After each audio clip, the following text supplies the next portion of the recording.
Malgré les centaines de kilomètres qui nous séparent, une alchimie est née, pure et fulgurante. Nos journées étaient rythmées par l'attente du message du soir, nos nuits par des conversations qui s'étiraient jusqu'à l'aube. Nous construisions notre monde à travers un écran, un monde où la distance n'était qu'un détail géographique, une simple formalité. Chaque mot, chaque rire partagé, chaque confidence était une brique qui solidifiait notre amour. C'était parfait, une perfection douce et enivrante, un amour si évident qu'il semblait à l'épreuve de tout. Et puis, un grain de sable est venu enrayer la machine, une simple incompréhension, une phrase mal interprété. Un silence qui s'est installé là où il n'aurait pas dû. Ce n'était rien, objectivement, mais l'orgueil, ce poison silencieux s'est immiscé entre nous. Chacun attendait que l'autre fasse le premier pas, chacun campait sur sa position, blessé dans sa fierté.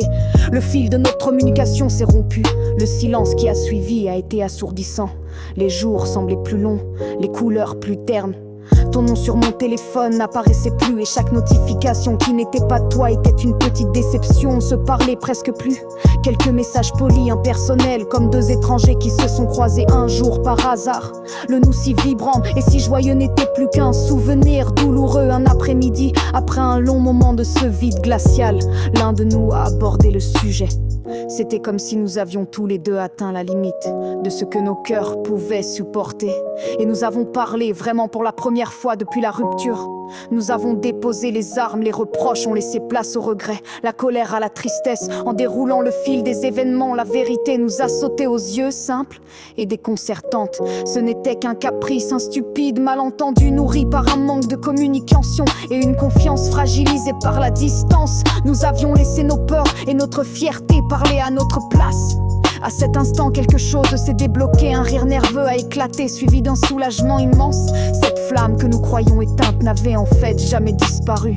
Elle couvait sous les cendres de notre orgueil, attendant simplement un souffle pour renaître. Et cette conversation, cette honnêteté retrouvée a été ce souffle, plus vive, plus intense, plus précieuse encore, car elle portait désormais la sagesse de notre erreur passée.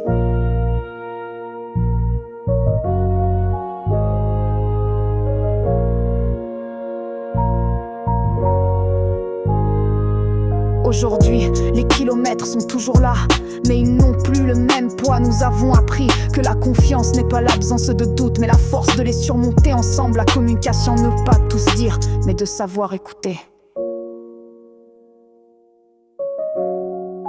Je t'aimerai toujours, mon cœur.